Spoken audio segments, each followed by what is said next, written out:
And so that prompted me to think about, how do we socialize and train students to not only professionally communicate, right? We've been talking about email professionalism forever. I think it's going to continue to be something we talk about, because as much as folks are annoyed by it, we don't have the basics. I tell my students all the time, you cannot break the rules if you don't actually know what the foundation of the rules are. Welcome to the Writing on My Mind podcast. This is where we discuss all things related to the doctoral journey. On this show, I share personal stories and bring some friends along for revealing conversations about their journey and provide inspiration for others to level up as doc students. I'm your host, Dr. Emmanuela Stanislaus. I'm a doctorate coach and diversity consultant. I finished my doctorate in 4 years while working full-time, traveling the world, and balancing a busy social life. And now I'm on a mission to create community for other women of color to complete their doctoral degrees. This is real talk to help you along your doctoral journey. Now, let's get to the show. Hello, welcome back to another episode of the Writing on My Mind podcast. I'm your host, Dr. Emmanuela Stanislaus, and today we have another amazing host to talk about her experience, and I'm so excited to have her here. I'm going to go ahead and jump right into her bio. Dr. Britt Williams is a higher education and student affairs professor. Dr. Williams' research broadly examines issues of inequity within higher education around issues of class and classism, health disparities, and identity and career development, wherein she primarily focuses on the experiences of Black women and girls. Her scholarship, as well as her personal and professional advocacy, have been featured in and by the White House Initiative on HBCUs, U.S. Department of Health and Human Services, National Public Radio, NPR for those who may not know, the National Black Women's Health Imperative, One Day Studio, the National Minority AIDS Council, and in a host of academic journals. So welcome, Britt. Thank you. Thanks so much for having me. I'm delighted to be here.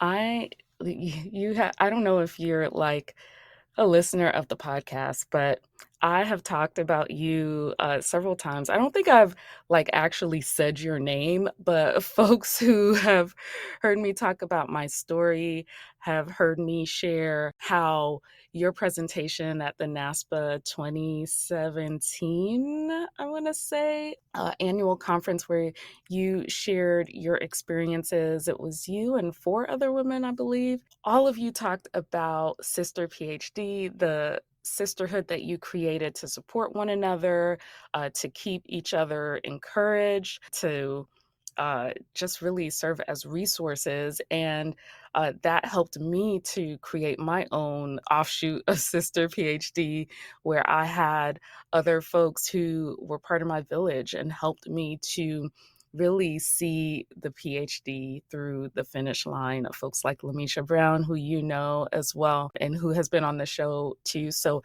I want to thank you, because I don't know if I've ever actually thanked you for the inspiration that you've had on me, and just how, you know, you've just been a role model, even though I know I'm older, but you know, that has meant a lot to me. So thank you so much. And I'm excited for you to be on the show. Oh, thank you so much for saying that. Yeah, so I'm sure we'll talk more about that during our conversation, but let's just start with one of the first questions I like to ask the guests that make it on the show. Why don't you tell us a little bit about your PhD journey? Yeah, great question. So I started my PhD program in 2015 and I finished in 2019. And so I started while I was working as a full-time student affairs practitioner. I think at that time I was serving as a senior career consultant. I had previously been a hall director and an area coordinator, but transitioned out of housing and residence life. And it was interesting because I loved housing, so that's a whole different conversation. I ended up leaving my housing career because my last leadership team did not support me in going for a doctorate. They felt that it didn't make sense for me to pursue a doctorate. I remember one of them was an associate director of housing and said to me, "You don't need a doctoral degree to get to where I am." And then I later found out he was rejected from my doc program. So I think that was some personal stuff that was going on there. And so I left and I went to career services because I was thinking through, one, most of my res life programming had been around career services and career support anyway, and I'm interested in figuring out what happens and what are the outcomes of being in the collegiate context. And so I knew I wanted to go into my doc program because I wanted to be faculty.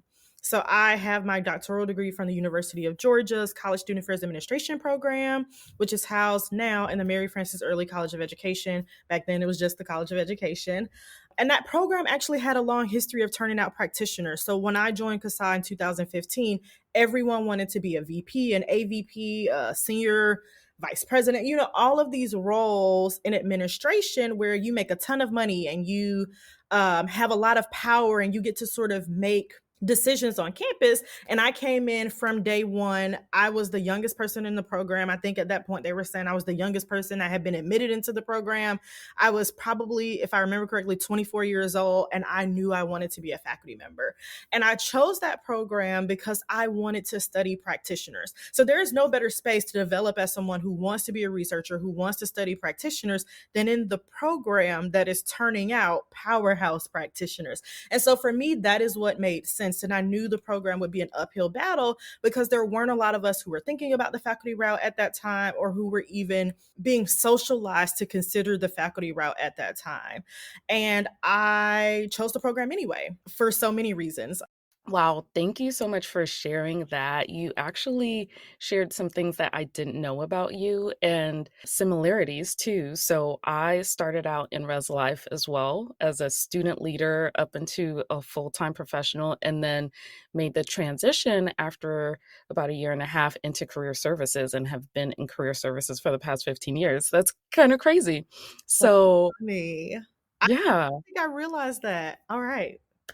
I don't think so either. So I think there's, opportunities there for sure for collaboration, Mhm, mhm. for sure. So I thought that was interesting because I haven't met many people who've made that transition. So that's cool. And then, another reason to be inspired by you, I mean, there's so many, but one that kind of stuck out to me was the fact that you knew you wanted to be a faculty member at the age of 24. And I'm at a big age and I still don't know what I want to do. Still going back and forth. So, what about the PhD that influenced you to pursue it besides the research component? I knew I wanted to be HESA faculty. And so it's interesting because I feel like there are so many people who have this obsession with having letters after their name, right? Everyone wants to be a doctor or whatever. And it's an interesting culture to be a part of. And not everyone, right? Everyone is contextual, and that context is the academy because context is key. But I honestly didn't care about that piece of it, right? I feel like there are many folks with doctoral degrees from one institution that wouldn't have passed comps at my institution and definitely wouldn't have made it out of my program, right?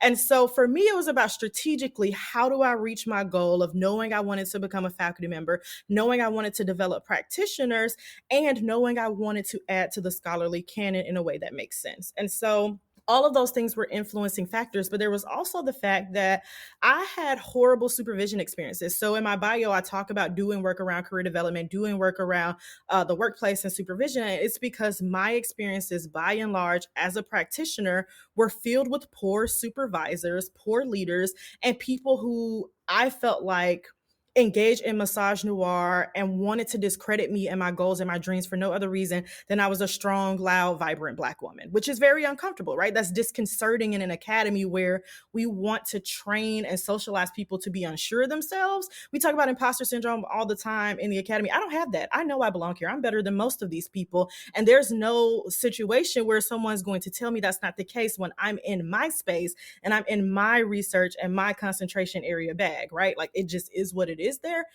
And there are moments where you have that crisis of confidence. And so I knew if I wanted to do this seriously, if I wanted to be taken seriously, and in a field that is described as low consensus, where we know oftentimes seat time and degrees behind your name are things that elevate you within the profession. I knew as a Black woman, there was no way I could engage in that teaching and socialization process without the degree. And so I went on to pursue the PhD, and I did it with a lot of community and a lot of support. So when I started in 2015, one of my really good friends, Dr. Layla McLeod, who's now at Grand Valley State University, came to me, and she pulled me together with some other really amazing Black women, and we created Sister PhD. And so we talk all the time. Four of the five of us are Greek. And we talk all the time about feeling like we were line sisters, right? Like we were pledging the doctoral process together because of the milestones that we ended up going through together. There were some incestuous connections between Dr. McLeod went to Iowa. I was at Georgia. Our programs are deeply intertwined. That's a whole different conversation for a whole different podcast episode. And so I had to have some folks outside of my program because I did have the community in my program. So oftentimes people need the community outside because they don't have it. I had it, but I wanted to make sure I wasn't talking in a vacuum and I wasn't sort of existing in this cycle where everything became an echo chamber. And so that is part of what Sister PhD gave me. It gave me support along the journey. It gave me kinship along the journey. And those were folks who have helped carry me through that process and even now into the professoriate. But I had a really strong community. And so part of that also influenced my PhD decision. I remember when I went to interview at Georgia for the CASA program, and I looked around and there were all these Black folks. And I was like, hold on. I'm originally from Atlanta. I'm from the SWATs. For those of you who don't know, Southwest Atlanta too strong, West Side, what up? I'm a West Side Atlanta girl through and through, and everything I know about UGA is white, them people racist, they don't want no Black folks over there. And so I walk in and I see all these Black people and I was like, oh, hold on, wait a minute, what's going on over here? Right. And so even that was part of my influence and something that pulled me into the Georgia program because it was one, a program with such a strong history and a strong reputation for developing practitioners. But then two, I got there and it was Black AF in the program. For those who are listening, that is not what the program looks like now. I don't know. I'm not there. It's been a few years. But back in my day, I like to call it, the CASA heyday run. We had a good run. And so that was also something that pulled me in and sort of led me down that pathway to CASA. Love it. Love it. You had a lot in your answer. First of all, shout out to Atlanta. Gotta represent, right? I'm not from there, but you're showing the Atlanta folks some love. And then I was snapping my fingers and pointing at you because we can see each other and the folks, can't see us. But just saying that part where you talk about like the horrible supervisors and you didn't go into this too, but there are faculty members too that are like horrible advisors too. So, it's just like this culture, and I can see how you're inspired to study that, to make better supervisors, make better advisors, and make it more of a better opportunity for everyone. And then related to the me snapping my finger was that, not owning that imposter syndrome, and I'm on the same page with you. I don't believe that that's a thing for me to take on. The reason why folks may feel that way is because how people make them feel, right? And so I'm not an imposter. I know who I am. You don't like how I'm presenting, and therefore you're making me feel uncomfortable in certain ways, whether you're excluding me from opportunities or whatever the case might be. So totally relate to that. And then the talking in the vacuum piece. So I know in my personal program, I was older. I was older than a lot of the folks who were in my cohort. And so there were things that I didn't relate to, right? And I was working full time and some folks weren't working full time. I was married, and so there were just so many different dynamics there. And although I didn't have the connections that I wanted within my program, it was great to have people outside. And so I love that. And I know that will probably resonate with other folks to seek out people in other programs where you can, lean on each other, share notes, all of those kinds of things, because it's important to not just be in that one sameness of vacuum of folks that are in your program. So thank you so much for sharing that. So let's talk about how you went about choosing your program. Like, what was the process with that? Yeah. So I think I need to backtrack a little bit, right? Because context matters. So when I was applying for college as an undergraduate student, I applied to 26 schools. I was accepted into 24, and I was fixated on the two that I never got into. Sorry to you, Amherst College and Harvard. Look what you lost. And so ultimately, I ended up at the perfect institution for me, right? So my bachelor's is from a small liberal arts called Hampshire College. And from there, I applied to two master's programs. I was looking at social justice, I was looking at sociology. So I don't even have a higher ed student affairs master's. My master's degree is actually in sociology of education, and I have that from Teachers College, Columbia University. And so at the time when I was a higher ed practitioner who wasn't trained in higher ed and student affairs, I had done the sort of HESA development work on my own. I did the HESA assistantships. I taught myself the student development theory. I read the green book, right? Like I did, and the blue book, because there's two. I did the things on my own to make sure I was a well-rounded practitioner, knowing that I was coming from outside with that more sociology lens. And so I knew I wanted an actual student affairs program for my doctoral degree because I wasn't trained in that. I wasn't socialized in that. My undergraduate education is actually in interdisciplinary studies, and specifically Black studies and media studies. And so here I am, Black studies, media studies, sociology of education, working in higher ed, knowing I wanted to study higher ed and student affairs with a particular focus on the student affairs piece.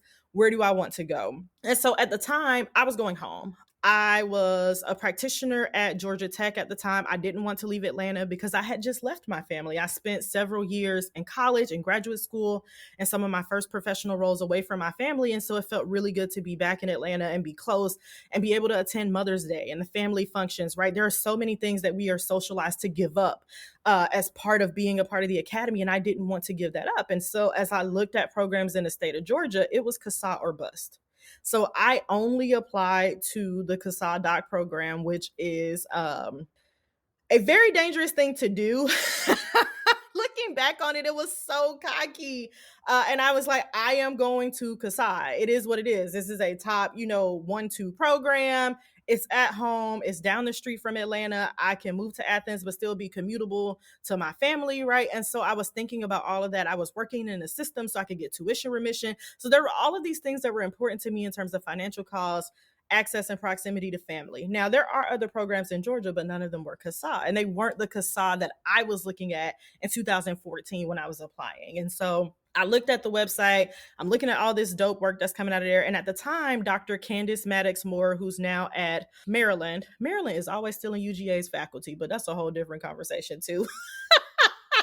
Shout out to Maryland for seeing some good things and coming to get it. So Dr. Moore was there, Darius Means was there, Chris Linder was there, Marilee Dunn was there. And so I was like, oh, these are some, amazing folks of color, but also some pretty cool white women. Let me see what's going on over here. So I go to interview days. I like what I see. I get into the program. Cool. They don't have to worry about me because I have a full-time job and tuition remission. We on, right? And so I chose to go to the program from there.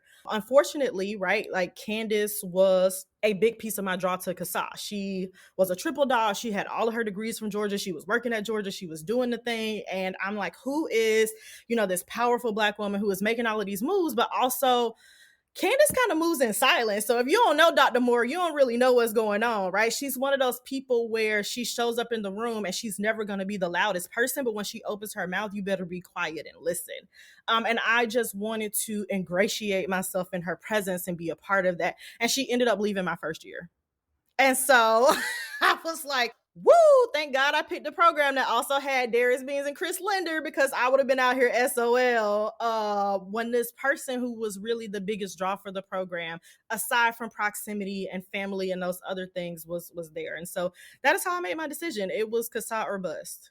I love that, betting on the thing that you wanted, right? And you ended up getting it and you rocked it. I love that story. And I think you bring up a good point too. Like sometimes you may make a decision based off of a faculty member and they end up, not being there or whatever. And so, what do you do? How did you navigate the waters without that one person that you were kind of looking forward to working with or collaborating with or learning from?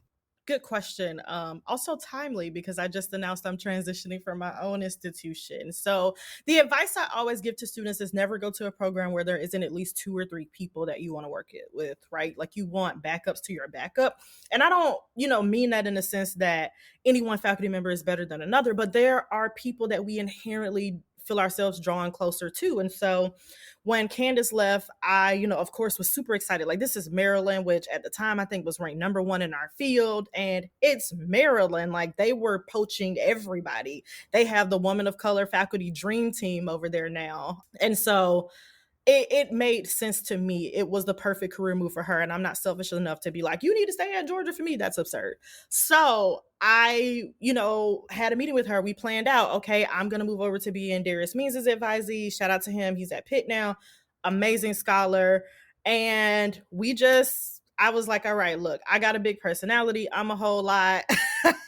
Candace kind of knew how to deal with me. I found out later, right? Her father worked at my high school after retirement, like for a little bit. And so there was a way that our stories were connected. And I felt like she kind of knew what she was getting into with me. And I don't know that that was the case for Darius because your girl was rough around the edges for real when she went to college. But I came in grad school ready to bust some academic heads, proverbially. So there was some shifts and some changes and some conversations that needed to happen. I have honed those skills now. Right? We learn how to do things a little bit differently, how to approach things as we age and we spend a little bit more time in the field. And so, yeah, part of it was just figuring out who's going to be my next advisor, who are the folks I'm going to also collaborate with. And so I worked with Darius, I worked with Chris. At another point in the program, Georgiana Martin came in. And so she does the social class work. And I was like, hey, me too, let's talk, right? Because I felt like it was also time for there to be a real nuanced discussion about class and then the nexus of class and race that I don't know that all the original class scholars were fully getting at, right? Because folks are really uncomfortable talking about the nexus of the two, let alone being uncomfortable talking about class. So yeah, I just went full steam ahead. Of course, I missed Candace. I cried a little bit, and then we pulled our skirt down, as they say in Paid in Full, pull your skirt down, B, and you move on. And I moved on. And she has been a supportive person, and I feel like a cheerleader from afar as part of my journey. As someone that I know, whenever I needed to talk to her, I still could and was there as a resource. So that made it easy too. Awesome. And you bring up the Maryland thing. Yeah, they really do have a dream team there. And it makes me want to go back to school, like just go and work with them. All of them I cited in my dissertation. Like they're just amazing. So shout out to Maryland. So, I wanted to talk a little bit about advising, because we had a conversation on social media. You have an active social media presence. And back in November, like in the fall, you kind of mentioned this whole thing around faculty. Like you pretty much call them to the carpet, right? Faculty needing to teach their students how to communicate with prospective dissertation committee members, really. And you outlined some great tips that graduate students can use. And I'll try to link that in the show notes too, so that folks can see that. But can you talk a little bit about what prompted that? I know as you're talking about folks taking you to the side and helping you to be the professional that you are today, how important that is. Just sharing kind of how this kind of even relates to women of color specifically navigating this hidden curriculum that's really so entrenched in what we do in higher education. You have a really great memory because I forget everything that I say immediately after I tweet it. So I'm glad that you remember I said that, right? I am usually just post a thing, go 5 minutes later, people are like, blah, blah, blah, you said on Twitter. I'm like, what did I say? So anyway, I did tweet that, right? And part of it is because I get emails all the time from folks that say, hey, can you be on my committee? There's no context. I don't know who you are. I don't know what your thesis is. I don't know what school you're at unless I look at the email address that it came from. And sometimes they do it from a Gmail. So I have even less information to know who the person is, who their advisor is or nothing, right? Like, do I like your advisor enough to be on your committee? I don't know. These are real. I'm kidding, but I'm not, right? Speaking of the hidden curriculum, you do not want folks who are warring in the field to be on your committee at the same time. Different conversation, or we can come back to that later. And so It was prompted because last semester I had this student reach out to me, and I go through all of these hoops at their institution, and I done submitted my CV and they want copies of my doctoral, this, that, and the third, and bloody, bloody, whatever. And so I never hear back from the students. So I send them an email and I'm like, hey, a couple weeks later, what's going on with this? And the student says, well, you didn't reply fast enough. So we went ahead and moved on and went with somebody else. And I'm sitting here like, girl, you wasted my time. I went through all of these institutional bureaucratic hoops to be a part of your committee, and you didn't even have the decency to follow back up and say that you were going to go with someone internal. One. Two, I didn't even know enough. And so I ended up meeting with this student and talking through the project for about 30 minutes. And so we talked the project through, and the student is like, oh, wow, this makes so much sense. This has been so helpful. And so I felt used. I felt like if we want to keep it all the way 100, this person did a let me pick your brain and got away with it after saying they wanted me to be a part of their committee. And so I do a lot of ghost advising pretty often, internal, external, it doesn't matter. People are hitting me up. I don't know how to make this make sense in my dissertation. My advisor's not helping, whatever. And so I'm out here doing all this ghost advising, but either I do that for my friends, I do it for people in my network, people that folks that I know, right? Like that's a different thing than doing it for someone I've never met, have no idea who they are, know nothing about their program, and they cold emailed me. And so I was at a point where I'm like, girl, I'm real close to sending an invoice to you and your program for wasting my time because you just tried my whole Black life.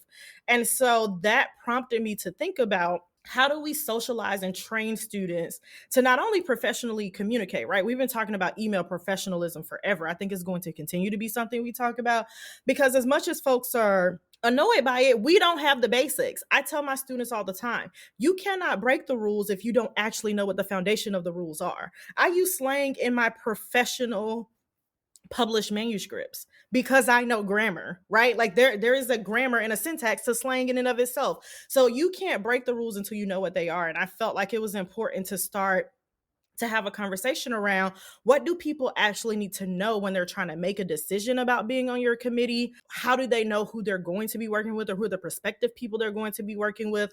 Did you give them a timeline? Don't ask me to be on nothing without a timeline. I don't know. Can I be on your committee? Maybe, right? Are you trying to defend this summer, next fall, 2 years from now? Like these are all things that are important and critical in the decision-making process of academic planning. But students don't know that because we're not adequately teaching it to them. And so I wanted to start that conversation in part because I find that it is often students of color who are sending some of these messages, and the same message is going to be received differently. Let's just call a thing a thing. If you are a woman of color, and specifically if you're a Black woman, right, because anti-Blackness is global and pervasive, people are going to look at you differently if you send an email that is not considered professional or doesn't have enough detail in it compared to one of your white peers. So how do I help to set up and frame what this can be and what this can look like for students that I know are already at a disadvantage in the academy, especially when we know folks say yes or no to being on committees based off institutional prestige, connections to your advisor, all kinds of things. There's a lot of ego that I feel like happens in the academic process that we're not thinking about. And folks are often thinking about, is this even a good opportunity for me, right? Being a committee member is a lot of work, depending on what the expectations are. So folks need to know that. And I was just trying to get that conversation started on Twitter. So many gems that you just dropped there. And, one of the things that kind of came to me, I don't know if you thought about this, like, do you think that you're getting some of these kinds of communications because of your race and gender, maybe even some ageism? Absolutely. I feel as though people take me seriously because I take my work seriously, right? There is definitely, I have a friend who always says to me, your reputation precedes you. And I'm like, is that a good thing or a bad thing? And it depends on who you're talking to, right? Because I have definitely run into some folks when I was 24 and I need to see them at a conference soon and buy them a drink. And growth, right? Like we need to make space for the fullness of humanity in the academy and not see people as fixed in time or place or space where we once met them. And so I feel there is a degree to which people try me because they feel like they can. Yeah, I mean, I don't know. I do sometimes wonder, would you have sent this same vague, ridiculous email to an older white man, or would you have given him the professional courtesy of explaining who you are, why you're writing the email, so on and so forth. But I get wild emails and messages all the time from folks who demand my time, are disrespectful, who feel entitled to my time, right? One of my biggest frustrations in the academy right now, and this has prompted me to start a new policy, I am now taking my work email off my phone. It is what it is. If I'm not at my laptop, work email will not be checked. If it's an emergency, you can find another way to reach out to me. Because I find that as someone who is very responsive and I like to be responsive to people's needs, which is fine, people take advantage of that and they abuse it, internal and external. And so I think it's a combination of all of those things, but also sometimes it feels like people are looking for a reason to be able to say, well, I tried to work with this person and she was mean. Was I mean, or did I correct you? And did I correct you with love and care and compassion, because I know exactly what you're about to go out there and face? Thank you for that. I appreciate you going on that road with me, because I would imagine you have a lot of boundaries to create as well. And I think too, because you're accessible, right? Through social media, whatever. And you're accessible in terms of, like, you talked about the slang and, being able to communicate in a way that folks feel comfortable, right? Where they feel at home. They may not provide that due respect of your time, your title, your all of those things that you have going on. So I appreciate you sharing that. And that's part of a larger conversation too, about how we navigate these spaces as Black women. But some of the things that you shared kind of brought me back to a podcast episode that I talked about with how to choose your committee members too. And so I'll link that in the show notes for folks to check out, because some of the things that you shared definitely were talked about. With some of the things that you talked about, we did not talk about. So I'm like, oh, maybe there's a part two. But definitely the timeline, putting that in there, great advice. Who's going to be on the committee, which we talked about too, because you definitely don't want to put people who hate each other, because then that will be one long dissertation process, as well as a topic too. Is there an interest that ties into what the professor is interested in as well? So thank you so much for sharing that. I wanted to talk a little bit about what it was like being a woman of color pursuing your doctorate at UGA, where you were, just knowing that there was a lot of white people there. Like, what was it like for you? Yeah, that's interesting. So I moved through all spaces as an unapologetic Black woman, right? Even if for some weirdo reason my skin complexion raises questions of who I am, my hair and my tone of voice are always going to let people know exactly who I am. And so I think part of it was discomforting for a lot of people, and sometimes even disarming to a lot of people. I often heard folks say that I was scary, that I was too direct, that I need to tone it down. I was told on more than one occasion that I need to learn differently how to play nice with others, right? What does that mean? Are you saying that I need to appease whiteness? Like, what exactly are we trying to get at here? And so there was a lot of frustration and a lot of tension in that process for me, even in a space where I had a lot of support. I like to tell the story of my graduate assistantship supervisor, Dr. Chase Haygood, now at the University of Utah, white man, straight white man who really held me down in my program. And I think it's important to name that, right? Because there is no me without allyship and sponsors and people who make it possible for me to fully exist as myself. So, what do I mean by that? I caused a lot of ruckus as a graduate student, right? So part of being a Black woman who's boisterous and going to draw attention to things that I feel like are inequitable and unfair means sometimes going against the very institution that I care for and the institutions that I'm a part of. And so there was a moment where I fired off a tweet out of frustration to someone in administration at UGA, and like that person was trying to behind the scenes tank my career. And my white man supervisor made a decision to not allow that to happen, right? And what would have happened if he were, someone who wasn't willing to go there, who wasn't willing to stick up for me, who didn't feel like he had enough agency in an institution like a Georgia to push back on that culture, right? And so everyone talks about, or I even have now people run up to me, what does it feel like to be academic Twitter famous and all of these other things? And everyone's looking at the pros of it, right? Oh, people know who you are and you get to have your words out there and so on and so forth. And that's great. And there are risks for every reward that I receive for being what I consider to be a public intellectual and engaging in public intellectualism. And so all of that ties into what my experience was as a Black woman pursuing a doctoral degree. I constantly had this tension of, can I do this? Should I do this? Will I do this? In the moments where I said, screw it, I'm just going to go for it, do I feel like I have folks behind the scenes who are actually going to have my back and be able to advocate for me if I cross the line, right? And there were some moments where I pushed the line, but I also feel as though I was right in all of those moments. And I've been on the right side of history. And that doesn't mean that I've done everything perfectly. And so I also feel like part of what it felt like being a Black woman in a doc program is people don't extend you grace. You don't have the opportunity to make those missteps, to misjudge, right? And if you can't make the missteps in graduate school, which is the training ground for our professional practice, where can you make it?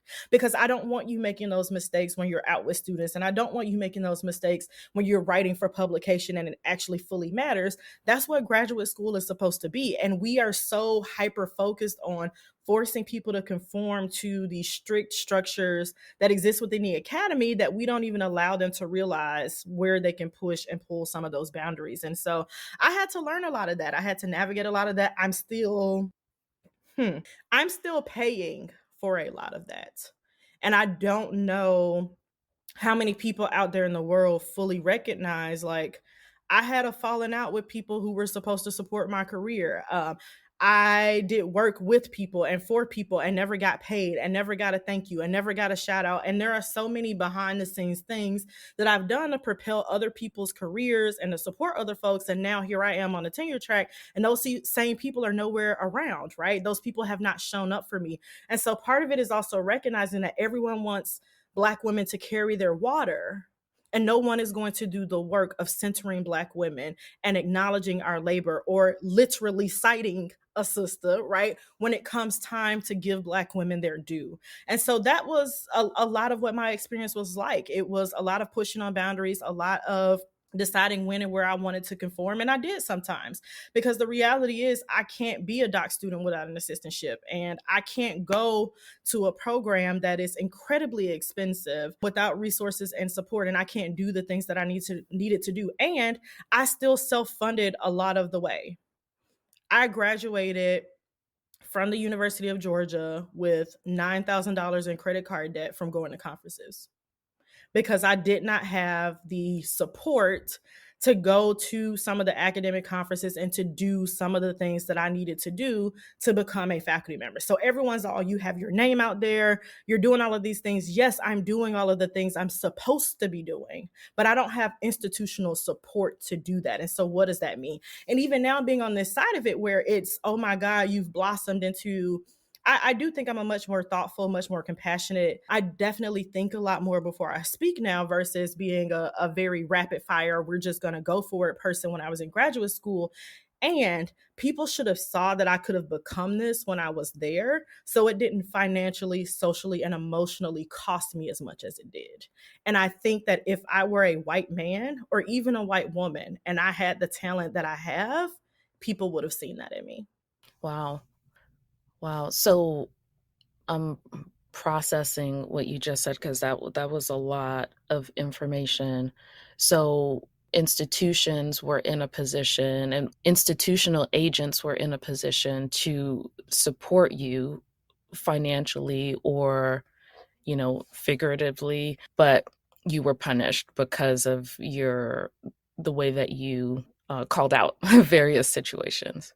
Absolutely. I mean, I was told directly, people are scared you're going to call them out on Twitter. And while that's a legitimate critique, my response immediately is, well, then don't do something that's worthy of being called out for. And that includes me too, right? I am not precluded from existing and living up to the very values that I aspire to promote, right? If I make a misstep, please call me to the carpet. And my friends have. I have been in many a Twitter debates with folks, and my friends have been like, tap, tap, tap, hey, you're wrong. And let's talk about why you're wrong. And I'm happy to come back and say, you know what? This is where I was. This is how my thinking has shifted. Here's what's going to change the next time I encounter this, right? Because the best apology is change behavior. And I don't know that enough of us are gracious enough to go through that full process. Yeah, especially for Black women. Yeah. Thank you. Thank you for your vulnerability and sharing that as well. And I'm still processing everything that you shared. Wow. It's unfortunate. Yeah, unfortunate. And we're trying to get institutions and people to do better, but then we get punished in the meantime. So how has that informed your way of being as a faculty member, tenured faculty member, and advisor too? Like, how have these experiences helped you to support Yeah. women of color, Black women, and help them to take up space? Good question. So, I tend to think of this as, what do I wish I had known when I was a grad student or before I became tenure track, right? And part one is not everything that is presented to you is a good opportunity because something can look good on a CV, it can look good on a resume, and it can be a time suck, it can be an energy suck, it can be a soul sucking experience. But far too often in the academy, when we're presented with something, we're afraid of saying no because we think another opportunity won't come behind it. And so part of it is training and socializing and helping my students to see that everything doesn't deserve your attention. You need to say yes to the things that are going to fill you most and no to the things that won't, so that you have the energy for those yeses and you can really fixate on and develop your craft and hone in on what some of those things are, right? So there's that. I think the other piece is acknowledging what a precarious system we are all existing within. So you can do everything right by publishing, you can go to the name program, and you can still not land your dream job, right? I have enjoyed being at a regional comprehensive right now, but I don't think it's a secret to anyone that I wanted to go to an R1 institution when I graduated from Georgia. I went to UGA for a particular kind of socialization so that I could end up there, right? And so I did everything I was supposed to, word to my dissertation title. And everyone kept saying, you're Twitter famous, you're this, you're that, you've done the publishing, you're going to get an R1 job. And then I didn't. And so while I was thankful for a job to a degree, I knew that I felt slighted throughout that process, right? And so I needed the opportunities and the space to be able to talk to other Black women about what does it mean when we have fixated and hyper fixated on a particular goal and that's not the goal that comes to fruition? And what does it mean when we don't actually talk about just how few tenure track roles actually exist in the academy, period, but at R1 specifically? And so too many of us are trained in that R1 environment and we don't land there. And I'm lucky. I'm a liberal arts kid. I went to a college that didn't have grades, tests, majors, or GPAs. And so I'm nimble by nature. I know how to sort of flex and move into these other spaces. So being at a teaching intensive and an advising intensive institution where I am now has worked for me because I knew how to make that work.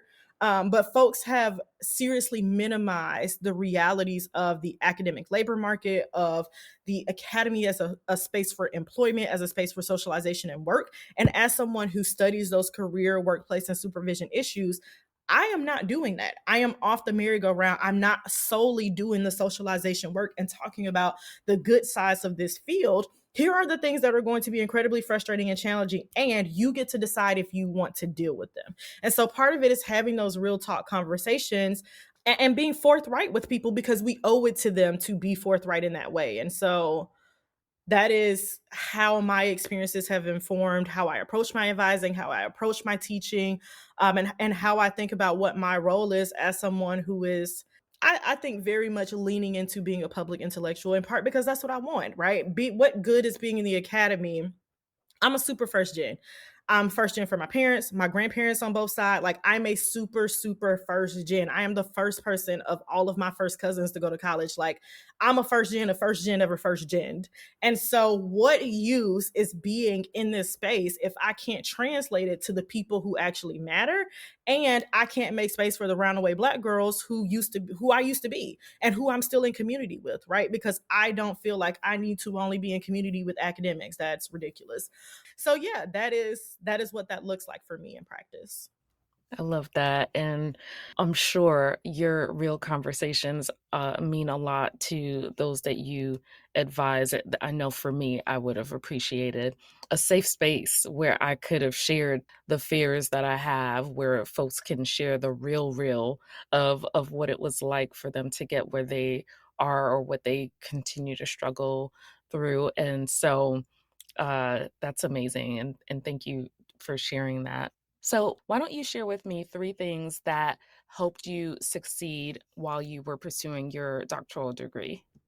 I think the major pieces for me were prioritizing and reading notes and things that I knew would be related to my dissertation. So I started with my cohort at Georgia. We did a Google Docs, shared notes for every class that we took together, and we all took a reading, right, for each class. And so if there's 7 readings, there's 6 or 7 of us in the cohort, like we're going to rotate who reads the most. I often took the longer readings because I read really fast. I read it, except I'm a former debate star.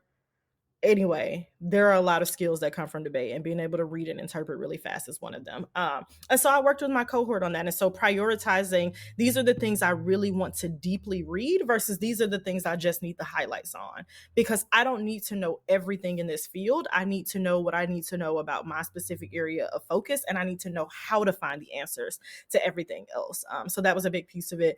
The other piece is directly communicating to my advisor. One of my biggest pet peeves now on the faculty side, and something I didn't even understand as a graduate student, is when folks would miss deadlines and hide from their dissertation chair or their advisor. This is not helping you. You are not helping them. Everybody's going to be frustrated. This is useless. So when I think I missed maybe 1 or 2 deadlines during my whole dissertation process, and I would text, I called Dr. Means, D Means.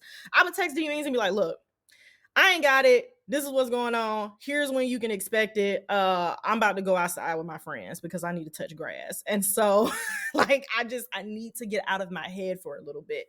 And deadlines are arbitrary, right? Everything is fixed and can be moved in the academy. You can appeal almost anything in the academy. And so being in constant communication with and honest with my advisor is something that certainly made it possible for me to be successful in this program and to be successful in the program to the degree to which I was successful, right? So not that I just did it, but I did it well, and I did it with many of the outcomes that I actually wanted to reach when I set out on my doctoral journey. And the combination of those things led to what really brought me joy in being a doctoral program, and that's being in community with brilliant people. I was at UGA at the same time as TJ Stewart. If you don't know Dr. TJ Stewart from Iowa State, then you are doing yourself a disservice, because he is, to me, one of the smartest people in our field. I sat in classrooms across from Dr. Lamisha Brown, who's an amazing practitioner. I was in community with Corey Bazemore James, who is an amazing thinker, writer, practitioner, indigenous scholar. And we really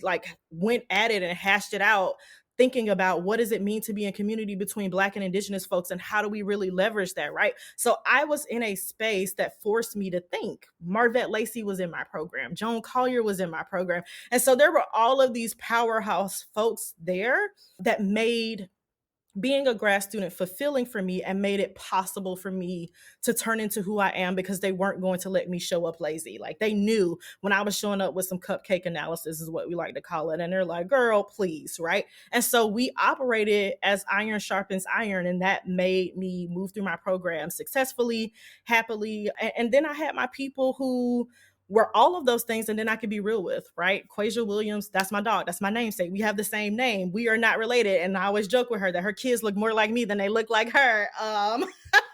Right? And so I had a real deep, connected, intentional squad, and that you can't replace. So I have that internally, and I got sister PhD externally. There was no scenario where I wasn't finishing my doctorate degree and I wasn't becoming who I am.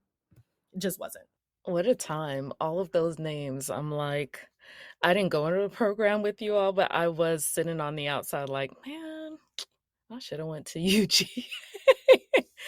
Like, yeah, brilliant minds. TJ, love his work, love him. He loves one of my advisors, one of my committee members as well, and loves Rihanna too. So Yeah. that's one thing. But everybody else too, brilliant, brilliant folks. Thank you for sharing that.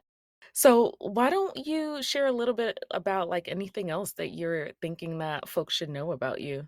Absolutely. I do all of the things. So I am available for speaking engagements, consulting, ghosted advising, as I like to joke. At what I consider to be very affordable rates. So I do a lot of presentations with various institutions within areas that align with my research. I actually keynoted a Women's History Month kickoff recently, and I was sick, right? And so I was so excited to give this keynote, and I'm down bad, not feeling well. And I thought about it, and that gave me a moment. For example, I shared with the audience how many women who are working women around the world don't get sick days.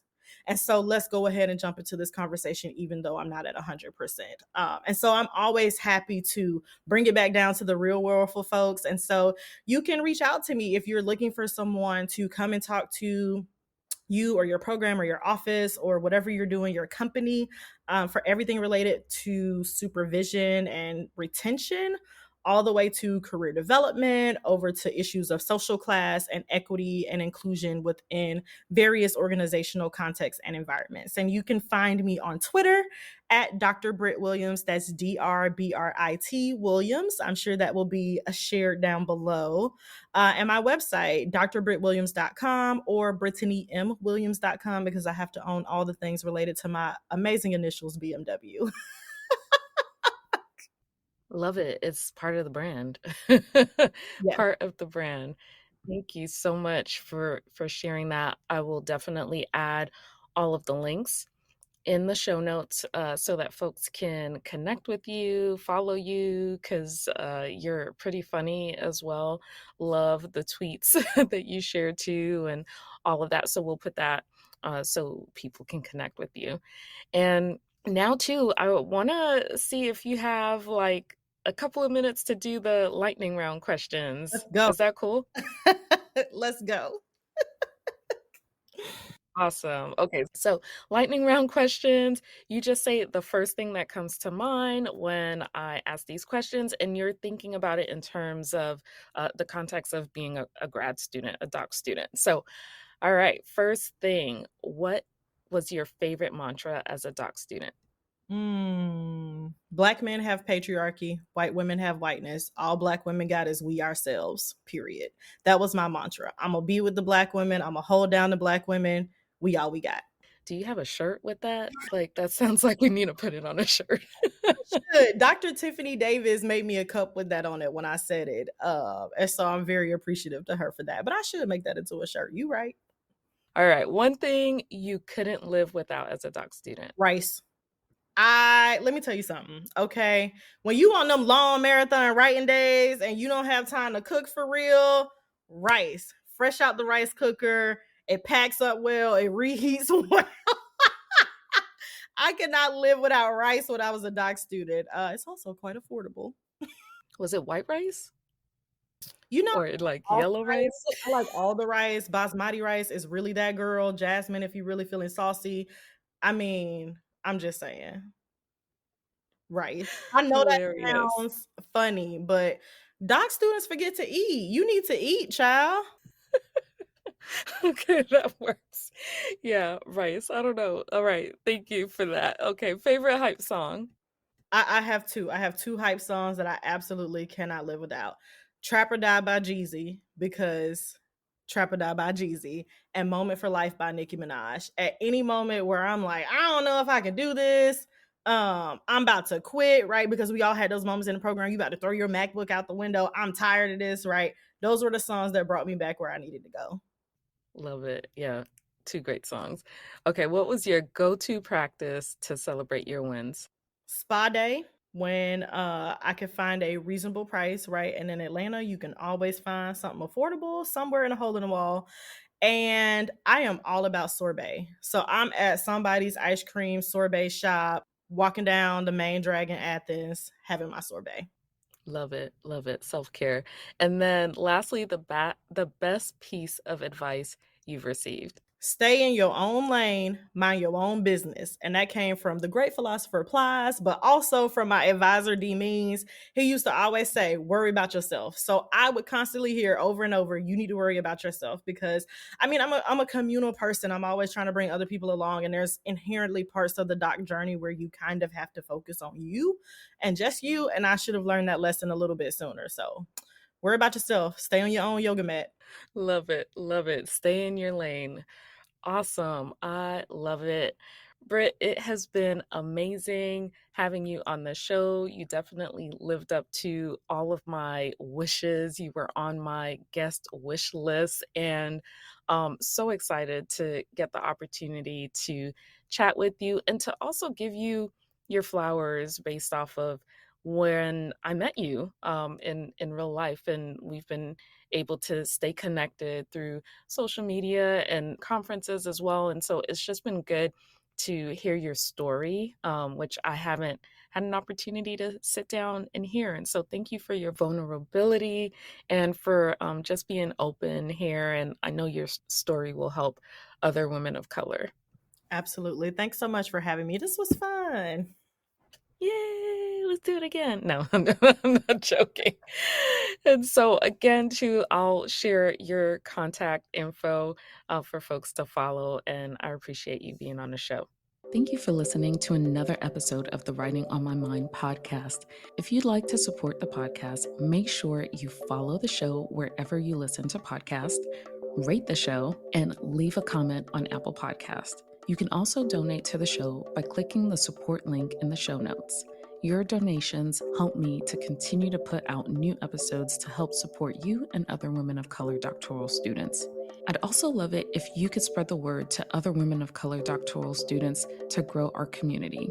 Be sure to also follow me on Instagram and Twitter at Dr. Emmanuela. That's DrEmmanuela.